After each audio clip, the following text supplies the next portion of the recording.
What's up, guys? This is Rey-Jay back with another video. And in this one, I want to break down what's happening with SPY, Tesla, and the broader markets. I'm going to break down why tomorrow is going to be a very important day as we have big data coming out, what President Trump and his team have said about interest rates and inflation. That's very important. And what the charts are suggesting moving forward as we're seeing new all-time highs continuing to be made by our indices and ETFs.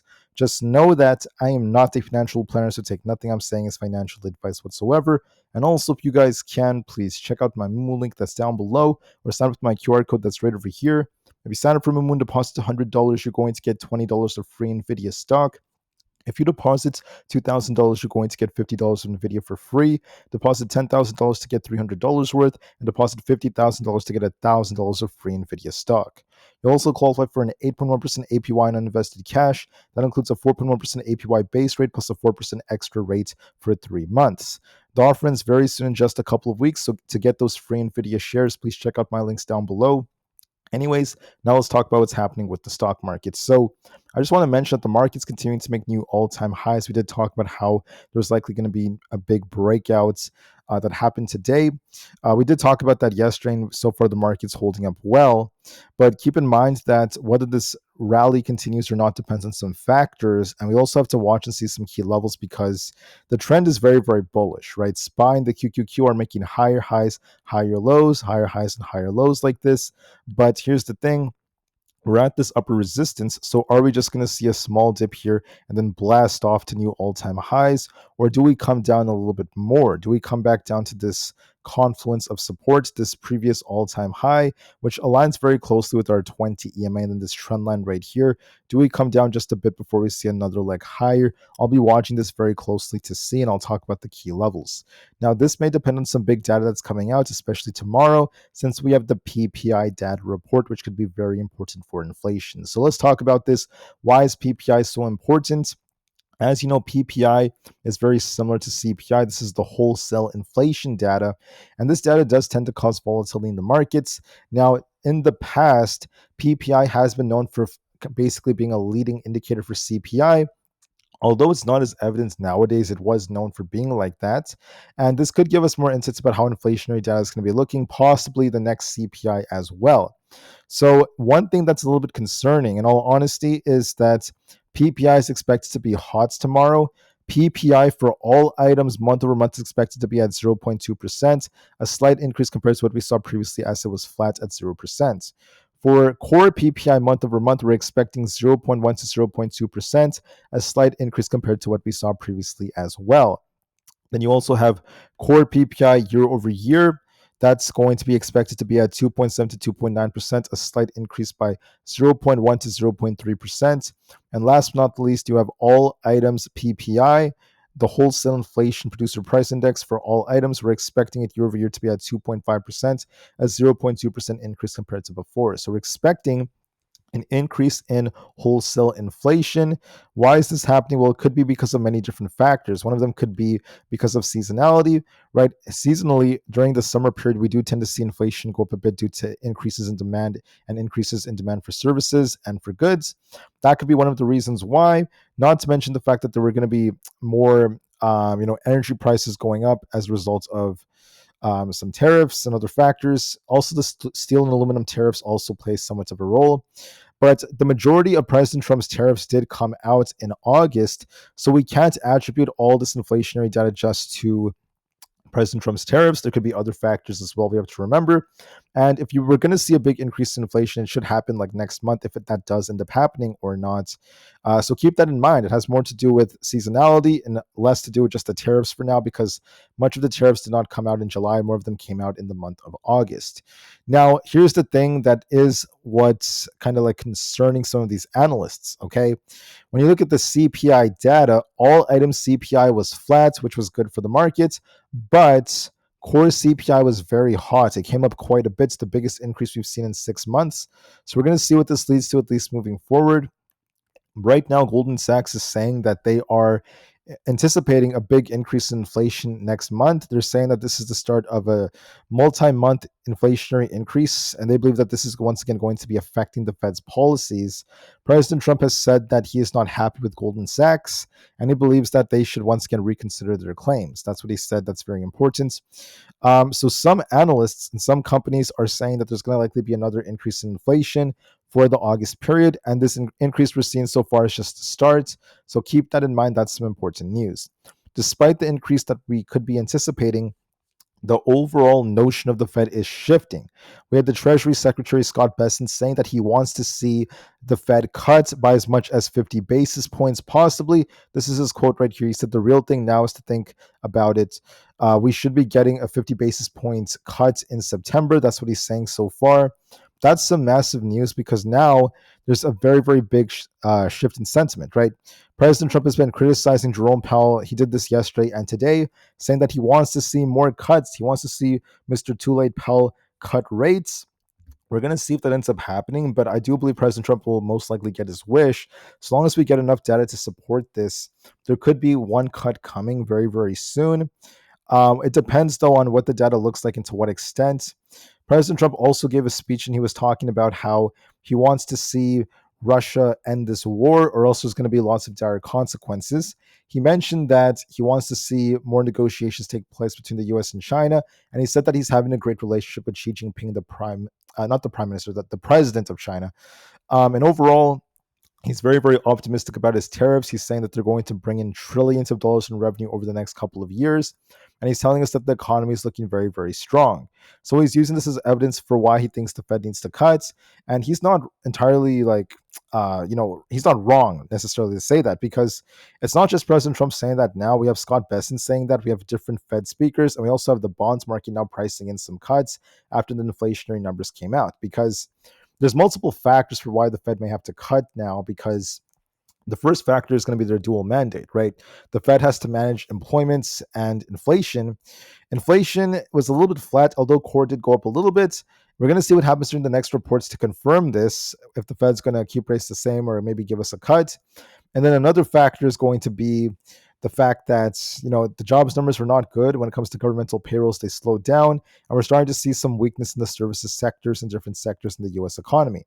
So as the jobs numbers look weaker, this incentivizes the Fed to once again be very, very careful at keeping rates for too high, and they may even go for like a small 25 basis point cuts just to start things off.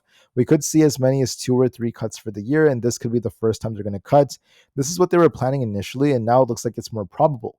The bonds market says there's a 100% chance the Fed is going to cut. There's a 100% chance we're going to get some kind of cut, a 94.3% chance we're going to get a 25 basis point cut, and about a 5.7% chance we're going to get a 50 basis point cut, like Scott Bessent is saying. So we'll see, guys. For now, it looks like President Trump may get his wish. He's been saying he wants to see the Fed cut. He wants to see Jerome Powell give us some kind of cut, and that could be coming very, very soon. So keep that in mind. When it comes to other pieces of news, I just want to say that right now the market has been just kind of like not really reactive to earnings now, because there's not really much coming out. Much of the earnings are quite minor. Going into tomorrow, we just have very, very quiet earnings. There's not really much coming out. Last but not least, there's still lots of greed present in the markets. We're not at extreme greed or neutral. We're just in the middle. Momentum's at greed. We're going to see if this holds or not. The put to call option ratio is at greed, as we're seeing this coming down, and the VIX is also dipping. We're going to see if this bounces or not. So for now, there's a lot of greed in this market. So what's my view of SPY and the QQQ? Here's the answer. We're bullish. Higher high, higher low, higher high, and higher low. Now, whether we continue this trend and remain bullish does also depend on PPI and some pieces of data. If you're a bull, there's 2 cases for you, okay? The first case could be that we do come down to retest 642 to 640, because we're testing this upper trend line, which is a tough resistance, and then we could bounce like this and still be bullish.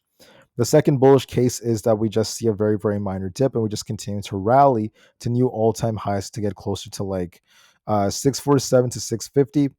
I do favor upside. I think that the market is just very resilient, and there's a good chance we do try to continue to uptrend, whether we see a small 2 to 4 points dip first and then bounce, or if we just continue to rally, we'll see about that. But if you want to be a bear, if you want to be a big bear in the markets, you want to see us basically fail at 638. If that fails us, we're dipping to 635 or below. So if 638 fails us, we're looking for 635. We'll see which way we end up going. But for now, we're favoring upside. The trend is bullish, higher highs and higher lows. No sign of a break, so we're not bearish until we start to break 638. Excuse me.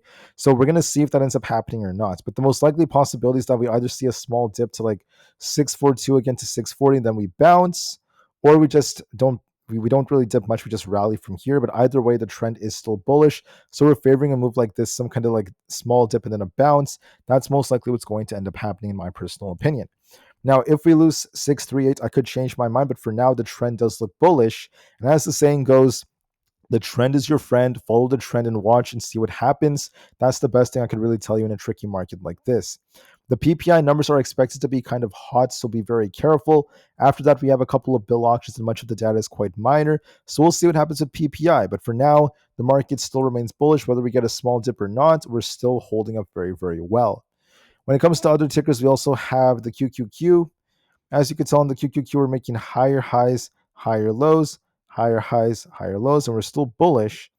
Now, if you want to be a bear on the QQQ, you want to see us basically fail at 575. If that fails us, we could be dumping a lot lower towards 570 to see a big rug pull. That's the more bearish case. In case we lose 575, you do have a bearish reason in case that ends up happening. You're going to be watching to see if we lose that support. If we're bullish, you want to see us hold basically this high right here. So you have the previous all-time high around 576.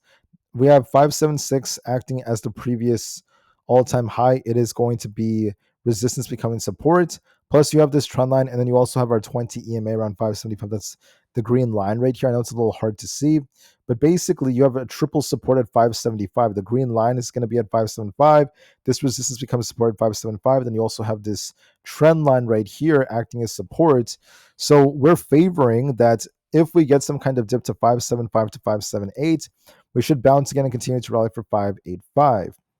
If we lose this, we could be dipping lower. So for now, we're favoring a dip and a bounce as the most likely possibility. I think the odds favor a dip and a bounce, and we could continue to rally at least from here. So if you want to be a bear, just hypothetically speaking, you want to see us lose 575. If you want to be a bull, you want to see us basically bounce near 575 to 578, or even just bounce from here. Either way, we are still favoring that this might come down to 575 to 578, then bounce and continue to uptrend for the time being, as we're still looking bullish and there's no sign the market's done quite yet. So keep that in mind. We're holding up very, very nicely still on the triple Q. Now on the IWM Russell 2000, we hit my target of 230. When you zoom out, we also happen to have an inverse head and shoulders, which could help this push all the way up towards like the 240s. Now, before we break out, here are some key levels. So basically, if you're a bear, you want to see us fail at 230. If 230 fails us, we do have this resistance becoming support at 226, which is how we could kind of bounce from. But if we hold 230, we could rally even higher for like 232.5 to 235. As long as 230 holds, I favor we're going to be testing 230 and we either bounce off of it or we come down to 226 and then bounce. Either way, we're going to likely dip to 230 and bounce, or come a little bit lower to like 226 and then bounce. Either way, there's going to likely be some kind of dip and bounce coming to the IWM. We still look more bullish. The trend is still bullish until it's not, so keep that in mind. On ES, higher high, higher low, higher high, higher low. Now, we could come down to the previous all-time high around 64.60. We might retest that, and then we'll see if we bounce and continue to rally for like 6,500 plus. If we dip below that, we could retest this trend line around 64.40. So either between 64.40 to 64.60, we could be testing that support. Then we'll see if we get a big bounce for 6,500 as we look more bullish. So please keep that in mind, especially as time goes on. For other tickers out there, we have NQ. NQ has a bearish divergence. We're going to see if it comes down just a little bit more. We might be retesting 23,800 flat. Then we'll see if we bounce and rally for 24,200 plus. We have a triple support there. We have the white line acting as support. We have our 20 EMA, the green line. Then we also have this resistance becoming support. So it makes sense for us to retest the previous all-time high, then bounce. We'll see if that happens just to be safe. If we lose 23,800, we're looking for a dip to 23,634. But if it holds, we're looking for a big bounce to continue to rally. So please keep that in mind as time goes on. Bitcoin is forming kind of like a cup and handle, looks more bullish. We have 122,000 acting as support. If that fails us, we could be dipping back down towards 120,000. But if we hold this, we could continue to rally an uptrend for basically 124,000. We're making higher highs, higher lows, higher highs, higher lows. And I think it might retest 121,000 and bounce, but overall, we still look more bullish. Now, Tesla concerns me, okay? Tesla is struggling to hold above 340. If we do hold it, we could try to retest the high at 347. But the problem with Tesla I'm seeing now is that we hit 347 rejected, we hit it again rejected, we hit this again rejected, we keep rejecting near 347, and we're also struggling to hold 340. May consolidate a bit longer, but if we can't hold above 340, there's going to be a risk of us returning to 335. If not, the gap fill down to 330. So be careful with Tesla. We might see some consolidation around 340, and then we could be dipping back down to 335. If that fails us, there's a gap to fill, so I do want to warn you to be careful. Nvidia is showing some weakness with the chip news that came out. Ever since President Trump announced that Nvda and AMD are going to be giving away 15% of their revenue from the Chinese sales in exchange for the export licenses to sell in China, right? Ever since that news came out, it's been a little bit lackluster. We look like we're going to consolidate around the 181 to 183 area, and then we could be dipping a bit lower towards like 178, and we'll see if we bounce or not. So you want to be very careful. For Apple, we look more bullish. I want to see us if we could break past 235 to rally more. We could retest 230, then we'll see if we continue to rally higher. So keep that in mind. But overall, we're doing a great job at holding up. For Netflix, we could be dipping to about 1200. We're going to see if we bounce off this or not.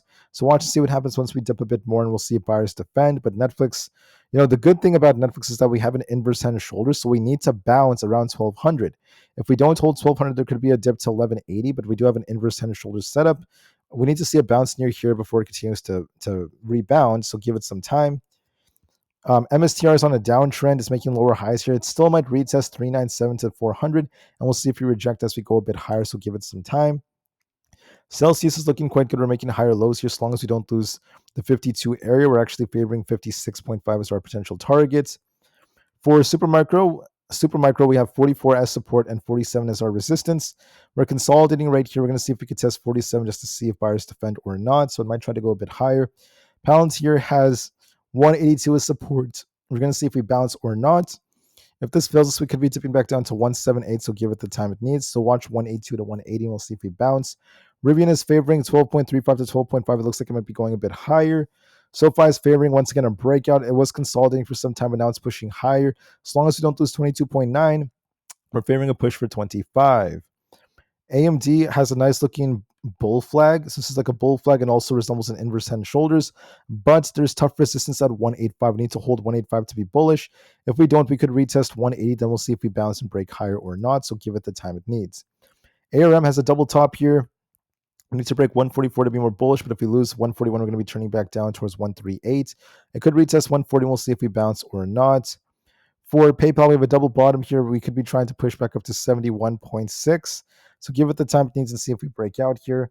Coinbase is looking more bullish. We're looking for 333 as our resistance. If that breaks, we're going to be going up towards like 340. Amazon has a nice cup and handle. As long as we don't lose 222, we're going to be favoring 227. For Meta, we might be retesting 775, and we'll see if we bounce off that or not. Look for 775 to 770, and we'll see if we bounce, but I do see a little bit of downside coming. Google might retest 201, maybe come a little bit lower, and we'll see if it bounces. And Microsoft might be dipping a little bit back down towards 518. So we're going to see how it ends up reacting. And TJT is favoring 18.25. And the VIX is technically on a downtrend, but it does like to base near 14. So are we about to see a small bounce back up to 15 or so? You could draw out a trend line like this on the VIX. So this could be our resistance to be watching for. We're going to see if it comes back up to retest that area or not. Are we about to see a small bounce to retest this and then reject? So the VIX is at support.